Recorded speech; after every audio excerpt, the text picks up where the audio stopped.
Hi, it's Sarah here with Rise Performance, and today we're going to talk about chronic low back pain. Now, yes, it can be mechanical and it can be a diagnosis, like something like if you have ankylosing spondylitis or something like that. But we're talking about chronic low back pain when you don't have an injury. So I'm going to show you exercises that can help and how you know if you need them.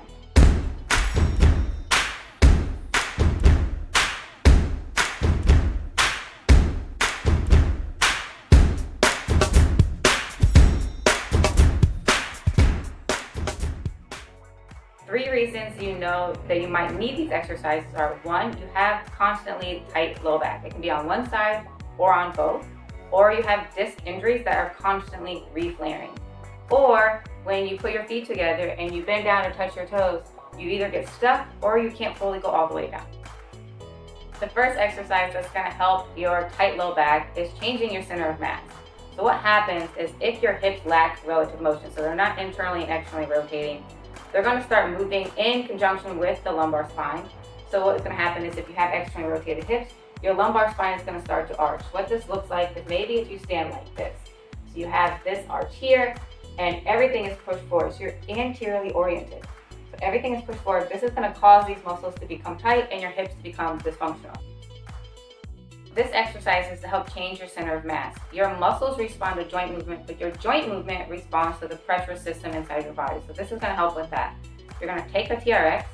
So you're going to hold with your palms facing each other, not palms down. You're going to have your feet further forward and lean back into your hips. So your body weight should be behind your heels. You're going to breathe out and squat down, and breathe in and squat up. Do this 10 times.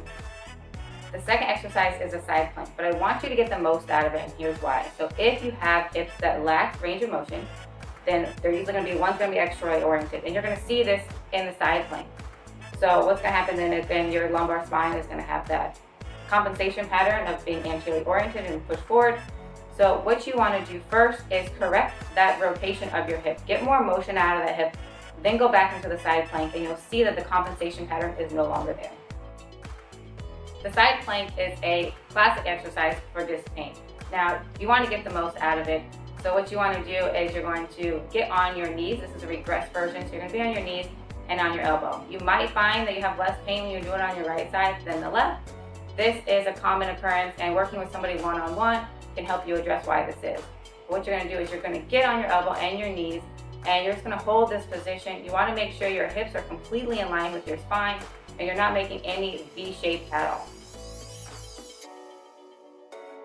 If you have the V shape, or you have it on one side, so if you have it when you're on your right side and you're finding that V shape, what you want to do is take a towel, place it on the left hip, lay completely down on that left hip.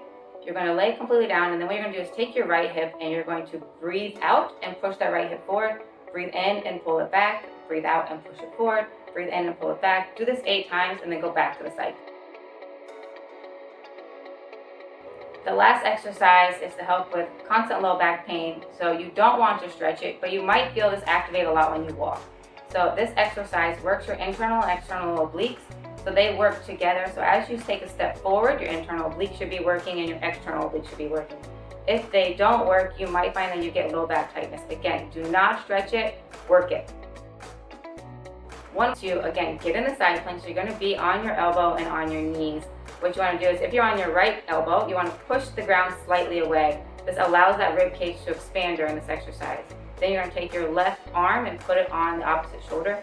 Then you're going to slightly rotate your hips. Should also move with you as you rotate in and then rotate out. You're going to breathe in on the internal rotation and out as you go out.